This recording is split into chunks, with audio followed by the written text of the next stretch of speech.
What happens after a seller signs the listing agreement? I got this question from one of my viewers, and this is going to vary for every single agent. This is the process that I use. Tweak it to what works in your business. Once I have a signed listing agreement, then I send them the checklist of items that they need to complete before I can arrange the media day. And I always ask my sellers how they prefer their checklist. Some of them just want it in a simple email. Some of them want it in a Google Doc. Some of them want it in a Word doc, or some of them want it in my favorite, a spreadsheet, so that we can actually track it and check things off. The point is, ask them what they prefer, because everybody approaches a checklist like that differently. And even if a house is in really good shape, I typically have quite a few items that sellers are going to need to take care of before it's time for media day. Something else that I offer all of my sellers is a deep clean before media day, because a lot of times it's not that their house isn't clean, it is, but there's a difference in clean and then a professional deep clean. And a clean home really makes such a difference when buyers are touring. So that's something that I offer them as part of my listing packet. I absorb that expense for them to try and make it more convenient, and also to give me a product that is better positioned on the market. So after they get their checklist, I am very, very hands-on with monitoring their progress. They are, of course, welcome to use any of the tradesmen that I recommend. I think that's a nice value add for your sellers, but I always encourage them, if they have someone that they know, like, and trust, by all means, use whatever vendor they would like. The reason that I'm hands-on with this process is it can get overwhelming for sellers, because they're trying to declutter, they're trying to make repairs, they're trying to oversee tradesmen, and sometimes it's just information overload. So I check in with them frequently during this process, and then I also make sure if they aren't the type to update the checklist, I definitely am the type. So provide them that service to make sure that they are staying on track, so that you are meeting your deadline to list. And that's my next item. I give them a deadline to get all of these tasks done. Of course, life happens, things change, but the point of giving them the deadline is a date to work towards, because again, they're overwhelmed and the days can pass and things sometimes just don't get done that should have. So I always give them a target date for listing. The other thing that I let them know after they sign the listing agreement is that we need a media day a minimum of 2 weeks before the house is actually going on the market. And I actually prefer 3 weeks. And the reason for that is that media day is what is going to give me all of the material, the video, the photos, the virtual tour, the floor plan that I need to then take to be able to market the home in coming soon. And I am a huge believer in coming soon marketing. Let the market know that it's coming. Build that buzz. Send those postcards to the neighbors to let them know that it's coming soon. Put the coming soon videos on your social media. You need a teaser video to gauge interest. Then you're going to need an additional video for when it goes active on the market. You also need a YouTube video. I'm huge into video for listings. It makes a huge difference, and it will achieve your sellers a better bottom line. Your goal in coming soon, and the way that I explain it to my sellers, is think about a big movie that's coming out. Like, they don't just drop that thing into the theaters. No, they build the buzz. They let you know when the premiere is. There's a ton of marketing that's done ahead of time, and that's exactly what you want to do for your listings. So after they've signed that listing paperwork, you are not only laying out the checklist and the timeline to get the items done that they need to do in order to get ready for the media day, you're also laying out the timeline for the media day, and then the timeline for the coming soon, so that they know exactly what to expect. And while they're working on all of the checklist items, I'm working on their listing description.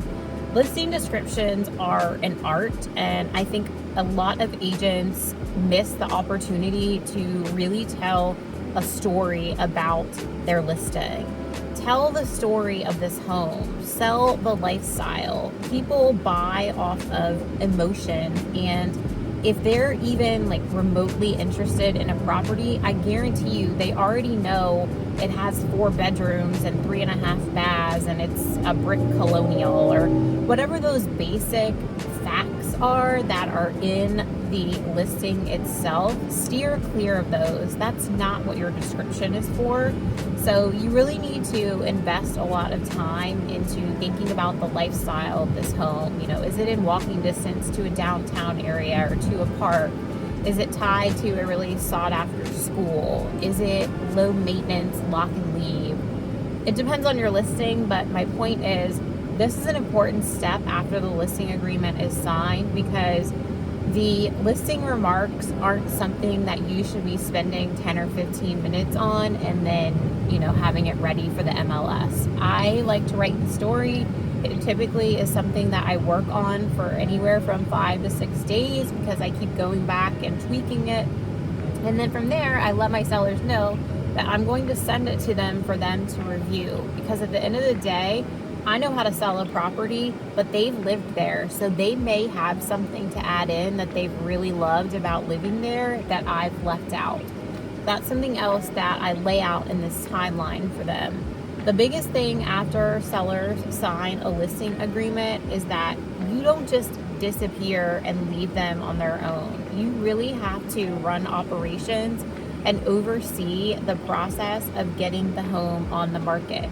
I also let them know that on media day, I really am going to need them to be out of the house, because I arrive an hour before my videographer and photographer does, so that I can make sure that the house is absolutely as perfect as it can possibly be ahead of getting these marketing materials shot. We have basically one shot to get this done, and everything has got to be as good as it can possibly be. So having my sellers there, no offense, I love my clients, but they're just in the way. It needs to be where I can come into the house, have the house to myself for a little bit to make sure the blinds are set, the lights are set, there's vacuum marks on the carpet. Like, I am super, super type A on, well, in general, but definitely on a media day, and I would strongly encourage you to be the same way, because it's not only about marketing that current listing, which, hey, good on you, congratulations, you've got a listing, but you need to then be able to take that listing and leverage it into other listings. And the best way to do that is the marketing materials that you are creating. Then you can show your next seller, hey, here's what I did on this house. Let me help you do the same for your house. So it is definitely a bit of a process. Then once we are in coming soon, they of course know the date that the house is going to be on the market. I put houses on the market on Thursdays. Statistically, that is the best day to put a house on the market. So that's my reasoning behind it. It's all data driven. In the current market that we're in, that typically means they need to just vacate Thursday through Sunday evening, because there's so many showings. It is absolutely just chaos for a seller to try to still be in and out of the house. They're constantly having to reset everything every day because it's gotten messed up overnight. It's best that they just leave. That's always going to be market dependent though.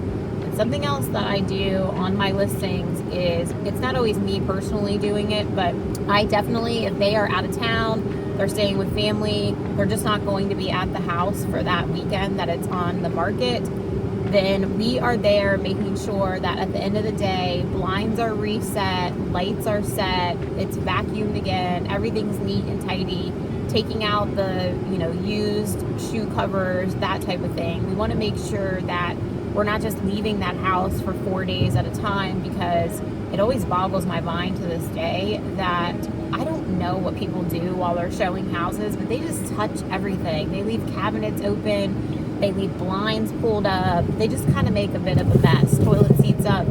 That's not the vibe we want for our listings.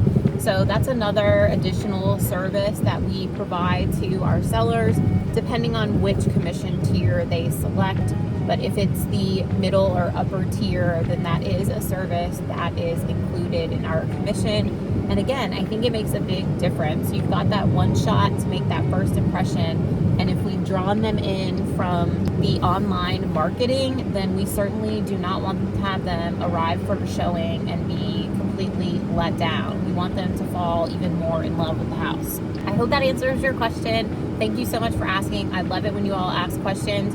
If you all have additional questions based off this video, just drop them in the comments below. And until I see you on the next one, thanks for watching.